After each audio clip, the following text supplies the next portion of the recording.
I want to make this video as a companion to a couple of blog posts I've made recently. And I'm going to try to keep it short and quick because the blog posts already tell everything on my TCGS blog. But I know that nobody likes to read anything anymore longer than a tweet, so I thought I'd go over it in the video here, just the same material quickly, because it's worth having out there and you guys would be interested in it. So this is what's called a 秘诀. Okay, 秘诀 means like a private or a hidden teaching. I don't know, maybe secret is too heavy a word. So let's just call it a 秘诀 or 秘方 in Chinese.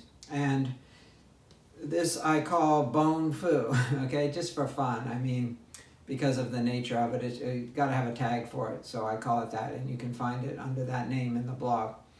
And this comes from Xing Chuan, from my original training way back in the day, like 40, 50 years ago. And it's in the training manual that I've sometimes talked about, the handwritten training manual.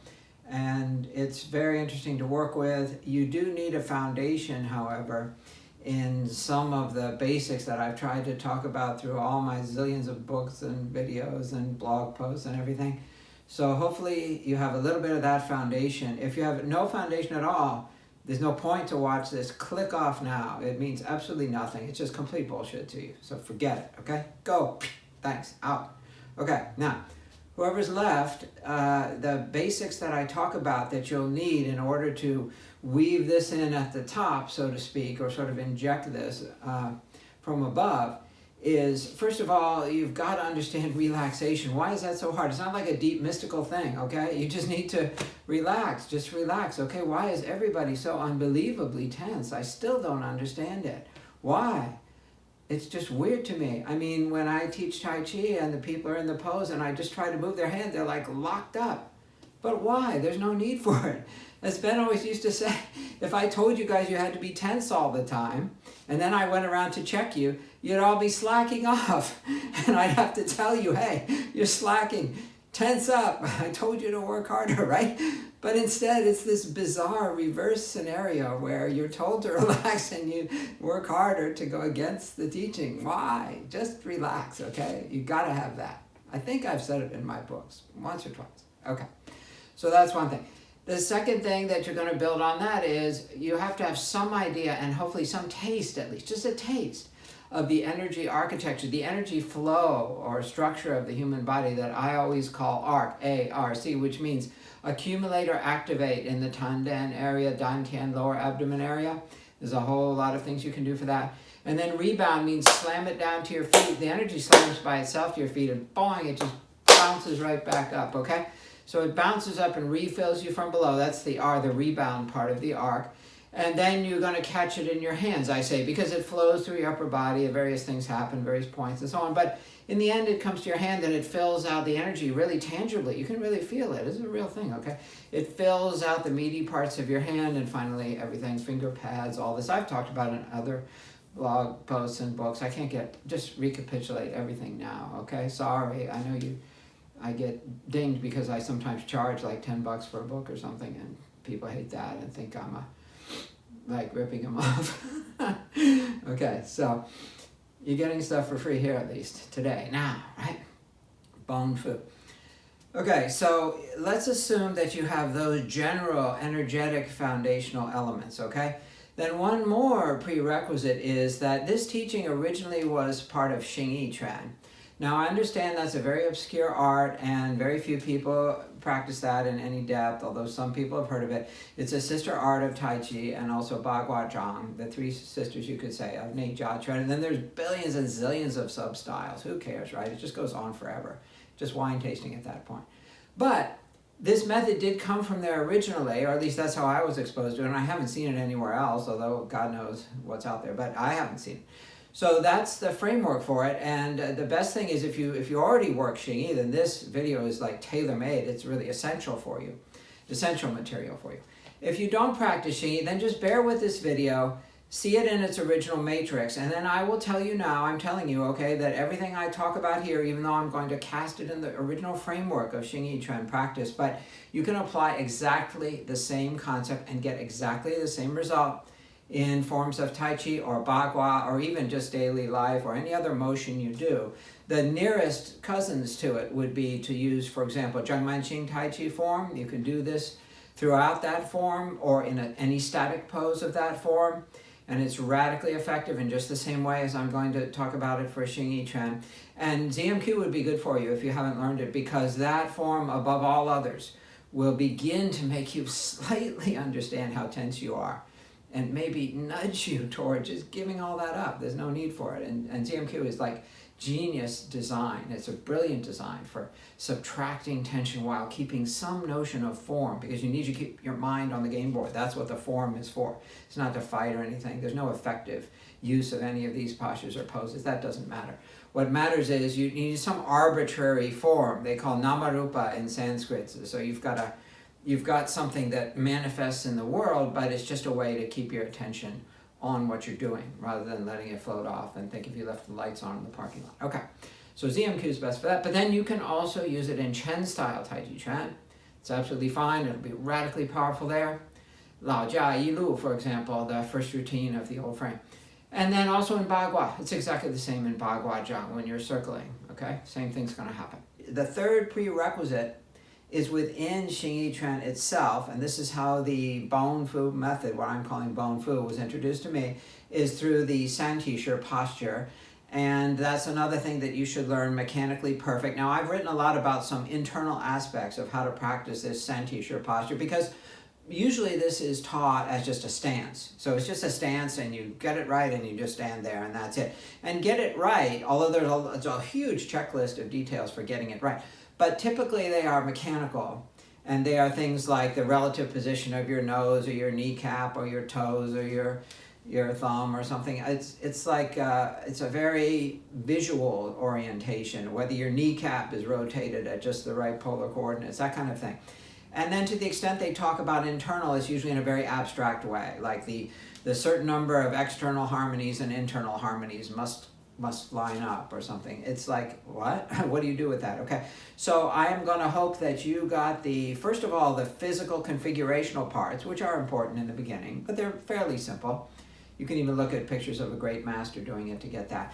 And then hopefully I have talked about some energetic fundamentals of San Ti Shi, which are not this Bon Fu, which are prior to that are also very important. And hopefully you've been able to inject those into your physical mechanical practice of San Ti Shi. This is now another layer that's being injected into that setup. So where you've got your configuration, basically okay, you don't have to sweat every little detail. Then you've added the internal protocol, what I call the inner protocol of San Ti Shi in my other books. Hopefully you've added that. If you don't like that or you haven't known about it, you don't care about it, fine. You can still do what we're talking about here, but it's best if you have that foundation. So those are our three prerequisites for this Bon Fu practice. There are three subcomponents to the teaching in the manual, and in my experience, the first one is the most important, because once you sort of grok that and you feel like, oh my God, what a charge, then the rest, having just heard the rest once, you'll easily be able to incorporate the other two elements. So what's the most important element? It's extremely simple. It's going to sound weird, but unlike these soft tissue energy points that people talk about and I talk about throughout the body, the medical meridians and so on, this one is a mental trick. You're going to put your mind on this little bone here. So if you hold your palms toward yourself with the thumbs out, it'll be on the inside, just at the base of your wrist. This is Wan Dogu in Chinese, okay? So it's a P-shaped bone here, just a little bump of a bone. It's very distinct. You can't possibly miss it if you just feel it, right? Easy. Much easier, really, than finding all these soft tissue points that everyone goes on about. So this is all it is. And that's obviously on both wrists. And what you do is, as you stand in the San Ti Shi, remember I mentioned the prerequisite that you need to know the San Ti Shi, okay? The San Ti Shi is the fundamental training stance of Xing Yi Quan, and you're going to assume it with all the right mechanics and configuration and posture and shape and all that that's needed for that San Ti Shi, all right? With that prerequisite, you can then incorporate the full Bon Fu teaching, and that's just a way to begin with it and to understand it in the beginning. You can then extend it to these other practices I talked about, like Tai Chi Chuan and Bagua Zhang, okay? So what you're going to do is stand in your San Ti Shi just as you normally would, with everything you've learned about that, hopefully that's sort of become almost automatic with you to sort of check yourself that you're doing everything else right. And then you just put your mind in these two little bones here. One, obviously one is the short hand, the back hand, and one is the forward hand in Santee Shi. That's it. That's the main teaching. It's so simple, right? And it's going to sound too simple to some of you, so y'all can check out right now. You're too good for this. But for the rest of you, try it, and you'll really be amazed. And if your mind tends to wander a little bit, although it shouldn't, this is very specific, right? Something about a bone fixes the mind and makes it easy to keep your mind on that. But one thing you can do is just imagine that this little bone here, as you stand in your full, perfect Santee Shi, that it's just lightly touching the floor. Because the hand shape of Xing Yi lends itself to sort of emphasizing this bone anyway, right? With what I call broken or flexed wrist and the slight turn and so on. This is kind of emphasized. So this little secret is prefigured in the posture, but people just aren't using it, right? It's like an option on your software that you never click, so you don't know what it can do. But it's hidden in there. So this is easy to feel and easy to see even when you're doing the posture. So if you just imagine that it's just lightly touching the floor, that will kind of connect the energy, both of them, obviously the rear and the forward one. They're both just very lightly touching the floor. You don't actually lower your hand or try to scrape the floor, please. But you just have that feeling, okay? Of that slight touching. That alone is actually 90% of this bone fu game, is simply knowing to put your mind there. Having done everything else right, all the prerequisites I already talked about. From there, though, once you've established that, oh, there's something there, this is real, this is interesting, okay, if you've gotten that far, then there's another little bone, which is the inside of your elbow. Now, this prominence here isn't much bigger than this one. Don't get it wrong and think I'm talking about this, okay? I'm not talking about the point, the big point of the elbow, which as a martial artist, it would be very attractive to think that we get to have fun with this, right? Just kind of badass body element, but no, we're talking about energy here. So just as this is a very small little knob of a bone, so is the inside bone here, which is just the end of the humerus. Actually, it's not part of the forearm, except as it's part of the joint. So this little bone here on the insides of the elbows, that's what will link. Actually, it'll pretty much automatically happen. See, what's happening is the energy will feel that it's channeling down along the first from the outside, and then lowering, and then it's spiraling around to the inside and coming up and linking to this. So these two small bones are going to feel that they're linked. I know it sounds weird. Now, how can bones feel linked? It's just so nutty, right? I understand. But go ahead and try it. Everything's, the proof is in the tasting, right? So there it is. And then the energy, so that's the second element, is this inner elbow bone on both sides. It's always, everything I say is going to be on both sides, okay? And then it will come up the inside of your upper arm, which I've described in my book, 5G Tai Chi. I've described this area here as one side of what I call the flying squirrel zone, which is this inner part of your torso formed by sort of the wall of your upper inside arm here, inside upper arm, and then your armpit, and then the sides of your rib cage and torso. This whole thing, if you imagine that these elements are connected, they actually aren't separate. They look separate, right? This is just empty space here. But in a flying squirrel, they're not. They actually are connected, right? They really are. So you want to feel that you're sort of an energy flying squirrel, that these elements are all one thing. They're a real material thing. So the energy will seem to climb along this part of that wall into that flying squirrel zone, and will activate. This whole area will be activated by your having engaged through here, allowing it to spiral under, sort of a lazy curl under here, and then permeate up here, permeate through your torso. Finally, your whole, and this will be happening on both sides, so your torso will be energized from both directions. Feels amazing. And then it will cascade through the back, and it will link up with Weidyu in the back, which is the bottom of your sacrum. So there's a point down there.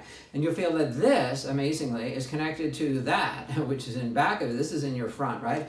That's in back of you and way far down, and yet it's gone through all that. And then actually your leg and foot energy will be amazingly energized, and the energy will kind of feel like it's blazing out the soles of your feet. So these are the three elements. This bone, this P-shaped bone here, Wandobu, here in the wrist, on both sides, of course.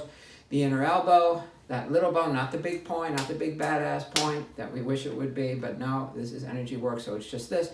And then there's a point right here in the upper, sort of the top front of the armpit area, Yuan point, okay?